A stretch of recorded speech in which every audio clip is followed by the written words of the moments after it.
Hey, what's going on, guys? Austin here, and today I'm bringing you guys a quick little video, and this is going to be an unboxing and basically my first impressions of the Nexus 6. Nope, that's not the Nexus 6 because it's sold out in minutes and I wasn't able to get my hands on one, but this is the Nexus 9, the next best thing. So the main thing about this tablet is that it's going to be the first tablet that basically Google has released in a while. So we saw the Nexus 7.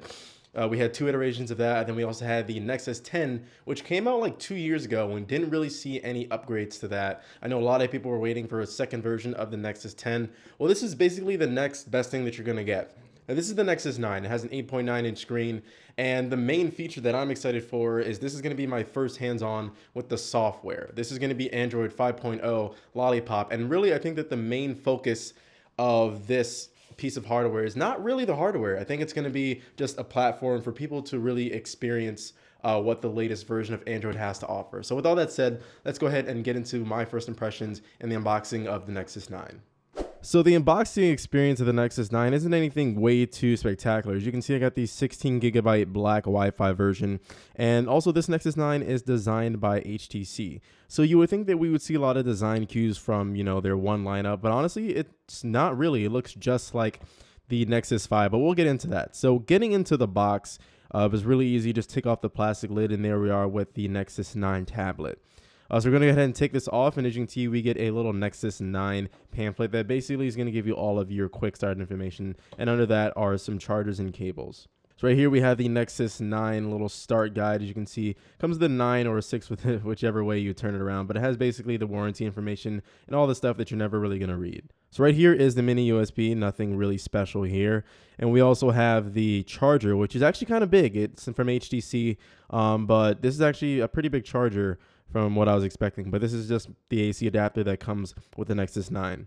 Now on to the main event. This is the Nexus 9 and it's covered in some plastic wrap. So we're going to go ahead and unwrap it in the plastic. And again, this isn't really the best unboxing experience. The plastic wrap itself is even kind of cheap. But anyways, this is my the first hands-on with the device, and so far it looks okay. It's basically just a really big black slab. And honestly, it just looks like a blown up Nexus 5. Literally speaking, it's basically a 9-inch Nexus 5 with the camera and the Nexus logo on the back. Everything about it is a Nexus 5. It even has about the same thickness as the Nexus 5. It's not the thinnest device. Now, it's not a very thick device, but obviously if you're comparing it to something like the Air 2, it's going to look a little hefty. So on the left side of the Nexus 9, there's really nothing on here. Again, this is a really clean design, and either you're going to hate it or you're going to love it. It has a really basic design. On the bottom of the device, we have a USB 2.0 mini USB charging dock. On the right side of the device, we have the power button as well as the volume rocker. And honestly, these things feel really cheap. They're really mushy and just don't really feel good to press at all. On the top of the device, we have a microphone jack, and that's also a little notification light, an LED light. That's something that I was missing on the iPad Air 2, but of course, this is Android, so you're going to have the LED light on top. On the bottom, of course, this is HTC, so luckily we're going to be getting some boom sound speakers, and I think that's probably one of the best design choices of this tablet. Nothing else really sticks out, but that is the basic design of the Nexus 9.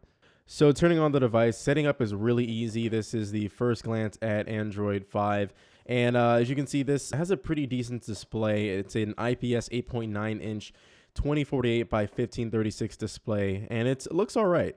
Now, the one thing that I hated about this is that you have a 300 megabyte update right when you turn on the device, and it actually took about 10 minutes just to go ahead and install everything. So that was a little bit annoying getting it right out of the box.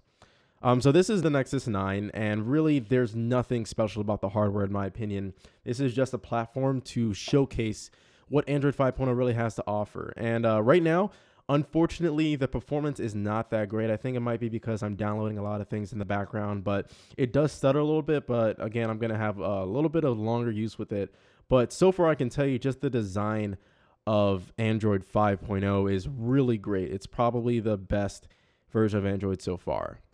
That lighting changed though. So that is it for this video. That was just a little quick overview of the Nexus 9. Be sure to stay tuned to the channel by subscribing just to catch all of my latest updates, including my review of this thing. Also, maybe you might be able to win yourself one of these. I don't know. We'll see. Also, I'll be doing a comparison between these two so that you guys can know which one is the better tablet to buy and which one will suit your needs more. So anyways, I hope you guys enjoyed this video. Give it a thumbs up if you did. Thank you guys so much for watching, and I'll catch you guys in the next video.